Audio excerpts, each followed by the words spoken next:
When I first started in PA education, I attended a basic faculty skills workshop. During that time, I just learned so much, but more importantly, met so many people that I was going to stay connected with over the last 20 years. Me being kind of on the latter part of my career, I would say that it just made sense for me to give back and teach others. And I've been in my role as the clinical coordinator for so many years that I figured I had something to share.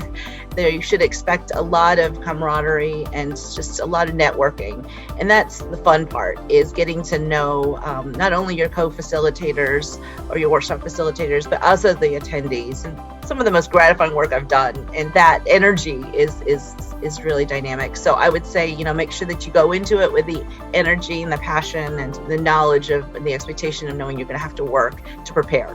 The first time I led a session was really eye-opening, but also humbling. It was such a great feeling knowing that the attendees learned a lot from it and that I was able to kind of pull the team together. I think everyone would agree that we leave these sessions reinvigorated.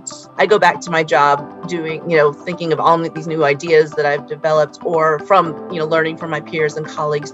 And so, the timing is always just so uncanny with these. They come right at the time when we're really burned out. And I love that we were able to focus our energies on something outside of our day-to-day work. And I think that you can't survive in education unless you have that kind of network or that support system. Much of these sessions are really about sharing ideas and really learning from one another. I mean, the facilitators learn so much from the attendees. If you have the communication skills and you have the ability to facilitate and to be energetic and to be motivating, then that's all you need, because the rest will just come. It is one of those really gratifying, fun ways to get your feet wet in volunteer experience as well as leadership experience. You will reap so many benefits from it, not only with networking, but also with finding kind of your people. It helps you do your job better.